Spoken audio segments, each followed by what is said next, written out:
నా పేరు డాక్టర్ రవి అనవాలా. మనందరికీ చేతులు ఉన్నాయి కదా, అరచేతులు ఎవరికైనా లేకపోతే ఒకసారి చెక్ చేసుకోండి, అరచేతులు ఉన్నాయా లేదా. అరచేతులు ఉన్నాయి. ఈ అరచేతుల్లో చాలామంది మన పూర్వీకులు అనేవాళ్ళు మీ చేతుల్లోనే మీ ఆరోగ్యం అని చెప్పేసి. అరే మన చేయి చూసుకుంటే మన చేతుల్లో మన ఆరోగ్యం ఎలా ఉంటుంది? అసలు వీళ్ళు ఎలా చెప్తున్నారు చేతుల్లో ఆరోగ్యం ఉండటం ఏంటి? చేతుల్లో ఉందా ఆరోగ్యం? మన బాడీలో కదా ఉండాల్సింది అని చెప్పేసి మనకి ఒక ఆలోచన అనేది వస్తుంది, ఒక డౌట్ కూడా వస్తుంది. కానీ వాస్తవంగా మనం ఆలోచిస్తే మన యొక్క పూర్వీకులు మన చేతుల్లోనే మన ఆరోగ్యం ఎందుకు చెప్పారంటే, మన యొక్క సాంప్రదాయాలు, భారతదేశంలో ఉన్నటువంటి సాంప్రదాయాలు ఏవైతే ఉన్నాయో అవి మనం అవలంబిస్తున్నామో ఆ సాంప్రదాయాలు అన్నీ కూడా మనకి ఆరోగ్య సాధనాలే. ఆ యొక్క సాధనాలు ఏవైతే మన పూర్వీకులు మనకి ఇచ్చారో వాటిని మనకు తెలియకుండానే మనము వాటిని ఉపయోగించుకొని ఎంతో ఆరోగ్యాన్ని పొందుతున్నాం. అంటే ఎలాగంటే ఒక విధానంలో మీరు ఇది పాటించండి మీకు ఆరోగ్యం వస్తుందంటే ఎవరు పాటించరు. అదే సాంప్రదాయబద్ధంగా మనము ఆ యొక్క అంశాన్ని మన యొక్క తరతరాలకి అందిస్తూ వెళ్తే అది సాంప్రదాయాన్ని పేరు పెట్టకపోతే వాళ్ళు ఎవరు వాటిని ఆచరించరు. సో ఆచరించాలి అంటే మనము దాన్ని సాంప్రదాయాల్లోకి తీసుకెళ్ళాలి. అలా సాంప్రదాయాల్లోకి తీసుకెళ్ళినటువంటి వైద్య విధానాన్ని మనము ఆభరణాల రూపంలో తీసుకుంటున్నాం. ఆ ఆభరణాలు ఏంటంటే, ఉదాహరణకి మనకి కొంతమంది ఏరియాలో చాలామంది కమ్యూనిటీ వాళ్ళకి చెవుల చుట్టూ ఆభరణాలు కుట్టించుకుంటారు. వాళ్ళ చెవుల చుట్టూ ఆభరణాలు కుట్టించుకుంటారు. అంటే ఆభరణాల ద్వారా ఎలా ఆరోగ్యం వస్తుందంటే, ఒకసారి చూస్తే మన యొక్క ఇక్కడ చెవు అనేది ఏదైతే ఉందో ఆ చెవిలో తల్లి గర్భంలో ఉన్నటువంటి శిశువు ఏ ఆకారంలో అయితే ఉంటుందో అదే ఆకారంలో మన యొక్క చెవు కూడా అదే ఆకారంలో నిమిడిపోయి ఉన్నది. అంటే ఒకసారి పరిశీలిస్తే చెవులో దీన్ని మనకు సైంటిఫిక్గా ఆరిక్యులోథెరపీ అంటారు. అంటే ప్రతి ఒక్క ఆరోగ్యాన్ని, ఏదైనా అనారోగ్యం కలిగినప్పుడు ఆ యొక్క ఆరోగ్యాన్ని మనం చెవు ద్వారానే సరి చేసుకోవచ్చు. అది మన పూర్వీకులు కొన్ని సాంప్రదాయాలలో మహిళలకు అలాగే కొన్ని ఇలా చెవులు కుట్టడం అనేది చేయడం జరిగింది. ఆ చెవులు కుట్టే భాగంలో మన చెవు తల్లి గర్భంలో ఉన్నటువంటి శిశువు తల కిందికి కాళ్ళు పైకి చుట్టుకుని ఎలాగైతే ఉందో అదేవిధంగా ఇక్కడ చెవు కూడా మనకి అదే ఆకారంలో కనిపిస్తుంది. మరి మహిళలకు చెవులు ఎందుకు కుట్టిస్తున్నారు? ఎందుకు ఈ సాంప్రదాయము? మరి పురుషులకు ఎందుకు చెవులు కుట్టించట్లేదు అంటే, పురుషులు తన యొక్క సంపాదన కోసం, కుటుంబ పోషణ కోసం బయటికి వెళ్ళి ఆహారాన్ని సేకరిస్తారు. అలా ఆహారాన్ని సేకరించే క్రమంలో పురుషులు వేటాడటము, దూర ప్రాంతాలలో ఉన్నటువంటి ఆహారాన్ని పరిశీలించటము, వాటి నిమిత్తమని దూరపు చూపు అనేది చాలా విజువల్గా వాళ్ళకి ఉపయోగించుకోవడం జరిగింది. కానీ మహిళలు ఏంటంటే తన చుట్టూ ఉన్నటువంటి పరిధి, అంటే కుటుంబ పోషణ, కుటుంబాన్ని సరిచెట్టడం కోసం, కుటుంబానికి ఆహారాన్ని వదిలిపెట్టడం కోసం, ఆ అవసరాలు తీర్చడం కోసం కేవలం కొంత పరిధిలో మాత్రమే పనిచేస్తారు. దూరపు చూపు తగ్గిపోతుందనే ఉద్దేశంతో వారు కనుగొన్నటువంటి కంటి నాడి ఎక్కడైతే ఉందో ఆ యొక్క చెవు కంటి నాడి బ్లడ్ విజన్ రాకుండా ఉండడం కోసము వాళ్ళు ఈ యొక్క చెవు ఇక్కడ మహిళలకు కుట్టించడం జరిగింది. అది ఎప్పుడు ఒక బరువుతో ఉండటం ద్వారా అది యాక్టివేట్ అయ్యి, అంటే తన యొక్క బరువు ద్వారా ఆ కంటి నాడి అనేది ఉత్తేజమయ్యి బ్లడ్ విజన్ రాకుండా చేస్తుంది. కాబట్టి వారు మనకు ఒక సాంప్రదాయమైనటువంటి విధానంలో స్త్రీలకు ఈ చెవులు కుట్టడం అనేది చేయడం జరిగింది. ఇది మనం అనాదిగా మన భారతీయులందరూ ఆహారం కోసం వెళ్ళడం, మహిళలు ఇంటి పట్టున ఉండడం ద్వారా ఎప్పుడైతే ఈ యొక్క బ్లడ్ విజన్ వస్తుందని గ్రహించారో అప్పుడు ఈ చెవులు కుట్టడం అనే విధానాన్ని వాళ్ళు అవలంబించడం జరిగింది. తద్వారా మన మహిళలందరికీ కంటిచూపు మందగించకుండా వారి యొక్క ఆరోగ్యాన్ని పెంపొందించుకోవడం జరుగుతుంది, సంరక్షించుకోవడం జరుగుతుంది.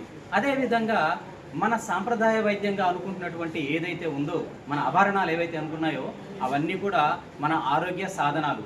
మన పూర్వీకులు మన యొక్క కుటుంబాలకు, తరతరాలకు అందిస్తున్నటువంటి ఆరోగ్యాన్ని ఒక ఆభరణాల రూపంలో మనము ఇక్కడ గ్రహించవచ్చు. ఆ ఆభరణాల్లో మనకి ఇక్కడ కడ్డీలు, అంటే కాళ్ళకు పట్టుకున్నటువంటి కడియాలు, అలాగే మట్టెలు, గాజులు, అలాగే పట్టీలు, ఇవన్నీ కూడా ఆరోగ్య సాధనాలు ఎలాగ అవుతున్నాయంటే, ఆక్యుప్రెషర్ విధానము, మర్మ చికిత్స విధానంలో మరి మన పూర్వీకులు 2000 సంవత్సరాల క్రితమే ఈ యొక్క ఆరోగ్య విధానాన్ని అవలంబించడం జరిగింది. ఆ ఆరోగ్య విధానంలో ఈ కాళ్ళ దగ్గర ఉన్నటువంటి K3 నాడి అనేది కేంద్రము కిడ్నీలను బలపరుస్తుంది, కిడ్నీలను ఆరోగ్యంగా ఉంచుతుంది. అలాగే స్ప్లీన్ 6 అనేటువంటి నాడీ కేంద్రము స్ప్లీన్ ప్యాంక్రియాసిస్తో పాటుగా మానవ శరీరంలో ఉన్నటువంటి హార్మోన్స్ని బ్యాలెన్స్ చేస్తుంది. అలా బ్యాలెన్స్ చేయడం కూర్చున్నటువంటి ప్రాంతాలలోనే మనము మహిళలు కడ్డీలు, అలాగే కంకణాలు, అలాగే మట్టెలు, అలాగే పట్టీలు ధరించడం మనం చూస్తున్నాం. అంటే ఇవి ధరించడం ద్వారా ఈ యొక్క ఆరోగ్య సమస్యలు అనేవి లేకుండా వాళ్ళు మనకి ఆభరణాల రూపంలో మన పూర్వీకులు మనకి ఆరోగ్యాన్ని అందించేటువంటి సాంప్రదాయ వైద్యంగా మనం దీన్ని చెప్పుకోవచ్చు. అదేవిధంగా మనకి మహిళలు ఇప్పుడు ధరించేటటువంటి ఏవైతే ఉన్నాయో ఇక్కడ పాపిడి బిల్ల పెట్టుకుంటారు. ఇక్కడ DU-23 నాడీ కేంద్రం అనేది శక్తి కేంద్రాలనే ఉన్నాయి. ఆ శక్తి కేంద్రాల్లో ఎప్పుడైతే స్త్రీలు ఉదయం లేచిన దగ్గర నుంచి సాయంత్రం పడుకునే వరకు కూడా తన యొక్క కుటుంబం కోసం అనేక పనులు చేసుకుంటూ ఆ పనిలో ఒత్తిడిలో ఏమైనా అనారోగ్యం కలిగి కళ్ళు తిరిగి పడిపోతారేమో అన్న క్రమంలో ఇక్కడ బొట్టు అనే నాడీ కేంద్రం, అంటే పొద్దుటే లేచి మహిళ తన యొక్క పని ముగించే విధానంలో ఒక సాంప్రదాయంగా ఏం చేశారంటే బొట్టు పెట్టుకోవడం అనేటువంటి విధానాన్ని మన పూర్వీకులు అందించారు. అలాంటి బొట్టు పెట్టుకునే విధానంలో ఇక్కడ దీన్ని ఎక్స్ట్రా 1 అనే నాడీ కేంద్రం అంటారు. ఈ ఎక్స్ట్రా 1 అనే నాడీ కేంద్రం పొద్దుటే బొట్టు పెట్టుకొని తను ఒక తిలకంతో గట్టిగా దిద్దుకునే క్రమంలో అది ఆ యొక్క నాడీ కేంద్రం యాక్టివేట్ అవుతుంది. అలా నాడీ కేంద్రం యాక్టివేట్ అవటం అనే ద్వారా ఇక్కడ ఉదయం నుండి సాయంత్రం వరకు తను పని క్రమంలో ఏమన్నా కళ్ళు తిరిగి పడిపోవటమో, వర్టిగోనో, గిడ్డినెస్ అలాంటివి రాకుండా తనని ఈ యొక్క నాడీ కేంద్రం రక్షిస్తుంది. అదేవిధంగా తలనొప్పి వచ్చినట్టయితే ఇక్కడ పాపిడి బిళ్ళలో ఏదైతే మనము బొట్టుగాను కొన్ని ప్రాంతాలలో బొట్టు కూడా ఇక్కడ కూడా పెడతారు పాపిళ్ళు, అలాగే ఆభరణాలు కూడా ధరిస్తారు. అది అక్కడ ప్రెజర్ ద్వారా అవడం ద్వారా తలనొప్పి ఇతరితర సమస్యలు రాకుండా ఆరోగ్యాన్ని రక్షించుకోవడం అనేది మన యొక్క ఆరోగ్య ఆభరణాల విషయంలో మనం ఇక్కడ చూసుకోవచ్చు. అదేవిధంగా కొన్ని రాష్ట్రాలలో మహిళలు తన యొక్క ముక్కు దగ్గర ముక్కెర అనే ఒకటి ఉంటుంది, ఒక ఆభరణం. ఈ ముక్కెర అనే ఆభరణం ద్వారా ఎక్కడైతే ఈ యొక్క మీసాల మధ్య అంటే 2 పెదాల మధ్య ముక్కుకి కొంచెం కింద ప్రాంతంలో ఈ యొక్క వాళ్ళు ధరించే ఆభరణం ముఖ్యమైన అనే ఆభరణం ఇక్కడ ప్రెజర్ అవటం ద్వారా ఏమవుతుందంటే ఒకవేళ ఏమైనా ఆకస్మికంగా అపాయాలు సంభవించినప్పుడు ఆ అపాయాల నుండి బయటపడడానికి, అలాగే అపాయాలు రాకుండా ఉండడానికి ఈ యొక్క ముఖ్యర అనే యొక్క నాడీ కేంద్రము DU-23 అనే నాడీ కేంద్రము అక్కడ యాక్టివేట్ చేస్తుంది. అంటే అలా యాక్టివేట్ చేయడం ద్వారా ఏమవుతుందంటే అక్కడ ఎప్పుడు కూడా ఆ యొక్క క్రమంలో వచ్చినటువంటి అనారోగ్య సమస్యలు అనేవి ముందుగానే రాకుండా చేసుకునే విధానంలోనే ఈ యొక్క ముక్కెర అనే ఆభరణము, ఆరోగ్య ఆభరణం అనేది మనకి లభించడం జరిగింది. అదేవిధంగా ఇక్కడ మనకి గొలుసులు, అంటే కొంతమంది ప్రాంతాలలో మెడ దగ్గర గొలుసులు అనేవి ధరిస్తారు. కొన్ని ప్రాంతాలలో ఇక్కడ దాదాపు కంఠానికి అతుక్కొని ఉంటుంది ఆ గొలుసు. ఆ కంఠం అతుక్కున్న ప్రాంతంలో DU-20 అంటే REN-22 అనేటువంటి నాడీ కేంద్రం అనేది ఉంది. ఆ నాడీ కేంద్రము మన యొక్క గొంతు సమస్యలు, బ్రీతింగ్ సమస్యలు, రెస్పిరేటరీ సిస్టమ్స్ అనేవి సమస్యలు వచ్చినప్పుడు వాటిని మనం తిరిగి మళ్ళీ శక్తి కేంద్రాలుగా మారడం, శక్తిని పునరుద్ధరించడానికి ఇక్కడ కానీ ఈ యొక్క కంఠంలో కూడా ఆ యొక్క శక్తి పునరుత్పత్తి అయ్యి ఆ యొక్క సమస్యలు నుంచి దూరంగా అవడానికి కూడా ఈ యొక్క ఆభరణం ఉపయోగపడుతుంది. అలాగే మనం మహిళలు ధరించినటువంటి ఆభరణాలలో ముఖ్యంగా తాలిబొట్టు, మంగళసూత్రం, అది కరెక్ట్గా ఎక్కడ ఉంటుందంటే ఈ యొక్క స్టెర్నమ్ బోన్కి కొంచెం ఈ యొక్క ఛాతీ ఎముకకు కొంత పైభాగంలో 2 నిప్పల్స్ మధ్యలోగా ఆ యొక్క నాడీ కేంద్రం ఉంటుంది. ఆ నాడీ కేంద్రం ఏం చేస్తుంది అంటే శరీరంకి కావాల్సినటువంటి శ్వాస వ్యవస్థని మెరుగుపరుస్తుంది, అనారోగ్య సమస్యల నుంచి బయటకు తీసుకొస్తుంది. ఎలా తీసుకొస్తుందంటే ఆ ఆభరణం అనేది కరెక్ట్గా ఎప్పుడు ఇక్కడ ఉండి అది టచ్ అవుతూ ఉంటుంది, ఆ యొక్క నాడీ కేంద్రం అన్నది యాక్టివేట్ చేస్తుంది. కాబట్టి ఆ సమస్యలు రాకుండా చూసుకునేటువంటి నాడీ కేంద్రము REN-17 అంటారు దాన్ని. అటువంటి నాడీ కేంద్రము మన ఆభరణాల రూపంలో మనం ఆరోగ్య సాధనంగా తెలియకుండానే మనం దాన్ని ఉపయోగించుకుంటున్నాం. అదేవిధంగా మనకి భుజాల దగ్గర, అంటే ఇక్కడ కొంతమంది కొన్ని ప్రాంతాలలో ఇక్కడ కొన్ని పచ్చబొట్లు వేసుకుంటారు, తెలుసో తెలియకు పచ్చబొట్లనే వేస్తారు ఇక్కడ భుజం దగ్గర. అవి ఏమిటి అంటే అవి కూడా దగ్గు, ఆస్తమా, కాఫ్ అలాగే చెస్ట్ పెయిన్ లాంటివి సమస్యలు రాకుండా ఈ యొక్క నాడీ కేంద్రాలు అనేవి ఉపయోగపడతాయి. అలాగే స్టెర్నమ్ బోన్కి కొంచెం కింది ప్రాంతంలో హృదయానికి సంబంధించినటువంటి అంశాలు అనేవి కొన్ని ఆరోగ్య సాధనం అనేది ఇక్కడ ఉంది. అది హృదయాన్ని ఎప్పుడూ యాక్టివేట్ చేస్తుంది. ఈ విధంగా మన పూర్వీకులు ఇచ్చినటువంటి ఆరోగ్య సాధనాలు ఏవైతే ఉన్నాయో, ఆభరణాలు ఏవైతే ఉన్నాయో, పూర్తిగా మన భావితరాలకి ఆరోగ్యాన్ని ఇవ్వడం కోసమే వాటిని సృష్టించబడ్డాయి.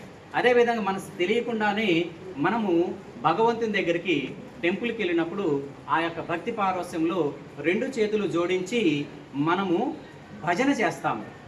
ఆ భజన విధానంలో ఏదైతే మన పూర్వీకులు మనకి భజన అనే ఒక ఆరోగ్య సాధనను ఎలాగ ఇవ్వబడిందంటే, భజనలో మనం ఇందాక మొదట చెప్పుకున్నట్టుగా సాంప్రదాయ వైద్యం మీ ఆరోగ్యం మీ చేతుల్లోనే, మీ ఆరోగ్యము మీ చేతుల్లోనే అనేటువంటి మనకు ఒక విధానాన్ని ఇవ్వడం జరిగింది, ఒక పదాన్ని ఇవ్వడం జరిగింది. ఎలాగా అంటే మనం మన చేతిలో మన శరీరంలో ఉన్నటువంటి అవయవాలన్నీ కూడా మన ఎడమ చేతి ప్రాంతంలో ప్రతి ఒక్క అవయవం ఇక్కడికి వచ్చి ప్రతిబింబించబడి ఉంటుంది. అంటే ఉదాహరణకి ఇక్కడ మనకి 2 రిస్ట్ ఉంది, ఎల్బో ఉంది, షోల్డర్ ఉంది. అంటే ఇక్కడ కూడా 3 భాగాలు మాత్రమే ఉన్నాయి.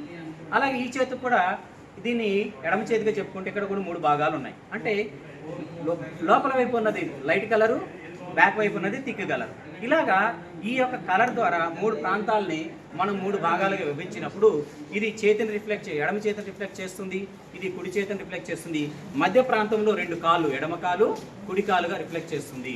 మన యొక్క సమస్యలు ఎప్పుడైనా వచ్చినప్పుడు ఈ ప్రాంతాలలో ఒత్తిడి చేయడం ద్వారా, ఆ యొక్క రిఫ్లెక్టెడ్ ప్రాంతాలలో ఒత్తిడి చేయడం ద్వారా మళ్ళీ ఇక్కడ ఉన్నటువంటి స్టోర్ అయినటువంటి అనారోగ్యం ఏదైతే ఉందో అది మళ్ళీ తిరిగి ఆ యొక్క ప్రాంతాలకి రిఫ్లెక్ట్ అయి అక్కడికి చేరుకొని మళ్ళీ శక్తిని ఇచ్చి ఆ యొక్క అనారోగ్య సమస్య నుంచి బయటకు తీసుకొస్తుంది. అంటే మరి ఇన్ని శరీరంలోనే కళ్ళు, ముక్కు, హృదయము, ఊపిరితిత్తులు ఇలాంటి ఏవైతే ఉన్నాయో, అలాగే లివరు, చిన్న ప్రేగులు, పెద్ద ప్రేగులు, టోటల్ బాడీ అంతా కూడా మనం ఎడమ చేతిలోనే అవయవాలు ఇక్కడ ప్రతిబింబింపబడి ఉన్నాయి. మరి భజన అనే పదం పేరు ద్వారా ఆ దేవుడి పేరు చెప్పుకొని మనము ఈ యొక్క భజన ద్వారా ఇలాగ ఎప్పుడైతే ప్రెజర్ అనేది చేస్తున్నామో మరి అన్ని అవయవాలు యాక్టివేట్ అవుతున్నాయి. ఆ ప్రెజర్ చేయడం ద్వారా మన ఎడమ చేతిలో ఉన్నటువంటి మన బాడీలో ఉన్నటువంటి ప్రతి అవయవం కూడా రిఫ్లెక్ట్ చేయబడి అది మళ్ళీ తిరిగి వాటి యొక్క ఏమైనా శక్తిని కోల్పోతే ఈ యొక్క ప్రెజర్ ద్వారా మళ్ళా శక్తి పునరుత్పత్తి అవుతుంది. ఆ విధంగా మన భారతీయ సాంప్రదాయము మనకి ఆభరణాలనే ఆరోగ్య సాధన ఇవ్వడంతో పాటుగా భక్తి పేరుతో ఒక భజనని ఇచ్చి మన అందరికీ ఆరోగ్యాన్ని ఇస్తుంది. మన భారతీయులు ఈరోజు చాలా కాలం నుంచి చాలా వయసు వరకు ఇప్పుడు కూడా మన పూర్వీకులు ఎవరైతే భజనలు చేస్తున్నారో వాళ్ళందరూ ఎక్కువగా ఆరోగ్యంగా ఉండడానికి కారణం ఏంటంటే వారి యొక్క చేతిలో ఉన్నటువంటి ఆరోగ్యాన్ని వాళ్ళు రక్షించుకుంటూ భజన రూపంలో ముందుకు పోవడం ద్వారానే ఈ యొక్క ఆరోగ్యం అనేది కలుగుతుందని, మన భారతీయ సాంప్రదాయాన్ని ఆభరణాల రూపంలో